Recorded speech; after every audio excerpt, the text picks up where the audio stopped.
और उनका राजपाट भक्ति पूजा पाठ में उनका जीवन चलने वाला साधारण जीवन नहीं था, विशेष जीवन था। तो अब एक समय नारद जी घूमते हुए वहाँ कैलाश पर्वत पर पहुँचे। तो कैलाश पर्वत पर पहुँच करके उनसे कहा पार्वती जी से कि भगवान शिव की भक्ति करने वाला आपसे भी श्रेष्ठ कोई है? कि नहीं, मेरे से श्रेष्ठ माता भवानी ने तो 30-30 हजार वर्ष आदि कुछ ऐसी तपस्या की है। बोले मेरे से श्रेष्ठ कैसे हुआ? कि नहीं है। तो पार्वती जी ने भगवान शंकर को परीक्षा के लिए रानी चामुंडा की परीक्षा के लिए भेजा। तो चामुंडा की परीक्षा के लिए जब भेजा तो भगवान शंकर भिक्षु का रूप बना करके आए और कहा कि भिक्षा दो। तो भिक्षा देने के लिए जब आई माता तो उन्होंने कह दिया कि तुम पर कोई संतान नहीं है, इसलिए मैं भिक्षा नहीं ले सकता। तो चामुंडा रानी कहने लगी कि इसमें मेरा क्या दोष है? जो विधाता ने जो गति दी है वही तो सहन करना पड़ेगा जीवन में। यानी ईश्वर ने हमको जैसा बनाया है, हमारे किसी कर्म का फल हम भोग रहे हैं। और फिर संत महात्माओं का तो दोषों को दूर करने का काम है। तुम दोषों को दूर कर लीजिए, आप भिक्षा लेकर के पवित्र कर दीजिए। तो जब भगवान से इस तरह की उन्होंने प्रार्थना की तो भगवान ने भिक्षा ली और उसे पुत्रवती होने का वरदान दिया। तो कहा कि 5 साल बाद फिर पुनः आएंगे। तो भगवान 5 साल बाद पुनः उस दरवाजे पर आते हैं। तो उनका ये नियम था कि कोई भी दरवाजे पर आएगा उनको भूखा नहीं जाने देते थे। उनका अतिथि सत्कार बहुत प्रबल था दोनों राजा रानी का। तो आगे चलते समय में जब वो कहानी आगे बढ़ती है तो वो जो भगवान उनके दरवाजे पर एक बना करके आए, किसका? चांडाल का रूप।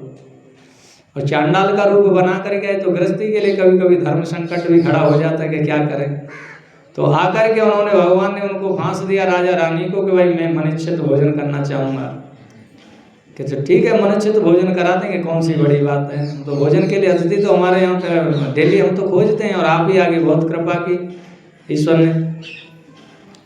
तो उसके बाद भगवान ने कहा कि ठीक है, तो हम जो है चांडाल जाति से हम तो मांस खाना पसंद करेंगे। तो राजा बोला कि इतनी सी बात के लिए इतने परेशान हो रहे थे, तो बताइए किसका मांस चाहिए? कि मांस कौन सा मांस? पशु का, पक्षी का, किसका मंगाऊं मैं? आप इस तरह से उन राजा ने कहा कि नहीं, हम पशु का मांस नहीं खाते हैं, हम मनुष्य का मांस खाएंगे। राजा बड़े धर्म संकट में सुन करके, रानी भी सुन रही, संताप रहे, तो संताप से व्याकुल चित्त होगा कि किस मांस को, किस मनुष्य को मार दें हम? भाई हम तो नहीं कर सकते ये काम महाराज, लेकिन आप ऐसा करो, जब आपकी ये बात है और हम गृहस्थ, हमारा धर्म है, आप हमारे दरवाजे पे आएँ और अतिथि हैं और हम आपको भी कहें कि रुष्ट नहीं कर सकते, इसलिए आप हमारे शरीर का मांस खा लीजिए। तो भगवान ने जब कहा कि भाई तू राजा है, तेरे शरीर का मांस मैं नहीं खा सकता क्योंकि प्रजा का पालन करने वाला तू है। और जब इस तरह राजा को देखा तो रानी कही कि ठीक है, राजा हैं ये, तो मेरे शरीर का मांस आप खा लीजिए। तो उन्होंने कहा कि तू जननी है, मैं जननी के शरीर का मांस नहीं खा सकता। तो उसके बाद उन्होंने कहा कि और तुम्हारे घर में कोई है? कि हाँ एक है, हमारा बेटा है, 5 साल का बेटा। कि ठीक है, तो हम उसी का मांस खाएंगे। अब यहाँ पर देखिए ये स्थिति उस समय की होगी, जब इस समय का जो कलयुग में तो कोई मतलब ही नहीं किस तरह की परीक्षा भगवान लें, और ना ही कोई दे सकता है।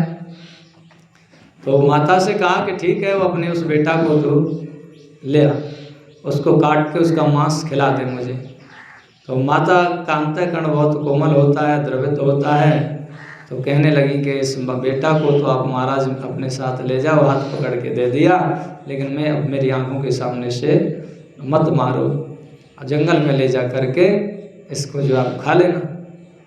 तो संत बोले, जो बने हुए थे चांडाल रूप में भगवान, बोले कि मैं कोई जंगली जानवर थोड़ा ही हूँ भाई, मैं जंगली जानवर नहीं कि तेरे बेटे का जो मांस वहाँ जा करके जंगल में कच्चा मैं उस खाऊंगा।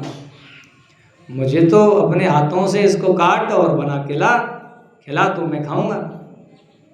तो भगवान की जब इतनी बात उसने सुनी तो उसके अंदर जो है बेटे का जो मोह था उसके कारण बस यह हुआ कि अब तो करें तो करें, कि पूरे जीवन का तोड़ वहाँ पर था। यानी कि यदि ये बेटा को नहीं देते हैं तो हमारा गृहस्थ धर्म जो हमने अतिथि सत्कार जो धर्म ले रखा है कि हम बिना अतिथि को भोजन कराए नहीं करेंगे, और सूर्य अस्त होने में कुछ ही समय बाकी है, तो हमारा ये नियम टूट जाएगा। हम अतिथि को घर से भगा देंगे। तो यद्यपि हम बेटे को कैसे इनको भोजन कराएं, बेटे का भोजन कैसे कराएं, तो कहा जाए ना कि ईश्वर जब परीक्षा लेता है तो ठीक उस कुम्हार की तरह लेता है जिस कुम्हार को घड़ा बनाने में आप देखते हैं कि नीचे हाथ लगा रहा है, ऊपर से मार दे रहा है। तो भगवान भी अंतःकरण में अपनी आह्लादनी शक्ति के द्वारा उस भक्त के अंदर सामर्थ्य पैदा करते हैं परीक्षा देने की। तो उसके अंतःकरण में आया कि ऐसा नहीं होगा, मेरा धर्म नष्ट नहीं हो सकता है, तो रानी बेटा को ले जा करके और उसको जो है मारने की तैयारी करती है। तो जब तैयारी करती है तो वो बेटा 5 साल का था, बोला कि आज तो माँ का कुछ रूप रंग कुछ अलग दिख रहा है। पहचान जाता है बेटा भी माँ के स्वभाव को, क्रोध को भी और प्रेम को भी। उसने कहा कि माँ आज क्या करोगी, ऐसे कैसे, और इतना सुनते ही माँ रोने लगती है कि बेटा क्या करूँ, मैं तो मजबूर हूँ। तो जो 5 साल का बेटा तो भगवान का वरदान था, वो कोई साधारण आदमी तो हो नहीं सकता, साधारण मनुष्य। तो उसने फिर कहा माँ से, करे माँ ये तो मांस हाड़ का जो शरीर है इसको तो फिर भी नष्ट एक दिन होना होगा, और इससे तुम्हारा धर्म अगर बच पा रहा है, तुम्हारा धर्म जीवित है, तो दे दो महात्मा को। तो इतना बात सुन करके उसके अंदर भी थोड़ा कि तुझे ऐसी बात कहाँ से आई, तो भगवान को वो समझ करके साक्षी समझ के बेटे का मस्तक सर से धड़ अलग कर देते। तो जब अलग कर देती है तो उसको बनाकर जब ले जाती है तो वो संत जो चंडाल बने भगवान कहते हैं कि भाई ये तू सर को कहीं रख आई, इसे तो वैसे ही मांस को बना के ले आई, ऐसे नहीं खाऊंगा मैं, सर को ला और मेरे सामने इस ओखल में डाल और मंगल गान करते हुए उस पर उसे मूसल से कुटाई कर सर पे और तब भोजन बना के लाना। अब कहेंगे आज का गृहस्थ और इस कथा को श्रवण करते ही कांपने लगता है, या कोई भी मनुष्य कांपेगा ही क्या, ऐसा हिम्मत